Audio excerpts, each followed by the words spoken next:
Icon star Allu Arjun మరియు sensational director Atlee Kumar కాంబినేషన్లో తెరకెక్కుతున్న సినిమా చుట్టూ అంచనాలు ఏ స్థాయిలో పెరుగుతున్నాయో ప్రత్యేకంగా చెప్పనక్కర్లేదు. ఈ మోస్ట్ అవైటెడ్ ప్రాజెక్ట్ను దక్షిణాది ప్రముఖ నిర్మాణ సంస్థ సన్ పిక్చర్స్ నిర్మిస్తోంది. కళానిధి మారన్ నిర్మాణంలో ఈ సినిమా భారీ స్థాయిలో రూపుదిద్దుకుంటోంది. ఇప్పటికే చిత్రానికి సంబంధించిన వార్తలు బజ్ సినీ సర్కిల్లో హాట్ టాపిక్గా మారాయి. పాన్ ఇండియా ప్రాజెక్టుగా ప్రారంభమైన ఈ సినిమా ఇప్పుడు మరొక లెవెల్కి చేరుకుంటోంది.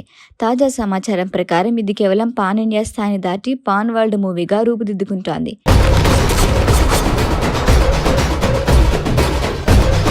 ఈ సినిమాను ప్రపంచ స్థాయి విజువల్స్తో రూపొందించేందుకు హాలీవుడ్ విఎఫ్ఎక్స్ టీం ఇప్పటికే రంగంలోకి దిగిందట. అంతేకాదు ఈ చిత్రంలో అల్లు అర్జున్ 4 విభిన్న పాత్రల్లో కనిపించబోతున్నారని వార్తలు వస్తున్నాయి. తాత, తండ్రి, 2 కుమారుల పాత్రల్లో నటించనున్నారట. టైం ట్రావెల్, పునర్జన్మ వంటి థీమ్లతో ఈ చిత్రం సాగనుందని సోషల్ మీడియాలో చర్చ నడుస్తోంది. ఈ సినిమా షూటింగ్ ప్రస్తుతం ముంబైలోని మెహబూబ్ స్టూడియోలో శరవేగంగా జరుగుతోంది. మరొక వైపు ఈ చిత్రంలో 5 హీరోయిన్లు నటించడం విశేషం. ముఖ్యంగా దీపికా పదుకొనే మెయిన్ లీడ్గా కనిపిస్తుండగా రష్మిక మందన, మృణాల్ ఠాకూర్, జాన్వీ కపూర్ అలాగే కొత్త తర నటి భాగ్యశ్రీ బోర్సే కూడా ఈ సినిమాలో భాగం కావడం ఆసక్తిగా మారింది. ఇక విలన్ విజయ్ సేతుపతి కనిపించనున్నారన్న వార్తలు ప్రస్తుతం వైరల్ అవుతున్నాయి. అంతేకాదు ఈ సినిమా సుమారు 700 కోట్ల బడ్జెట్తో నిర్మిస్తున్నారని ఇండస్ట్రీ వర్గాల్లో చర్చ జరుగుతోంది.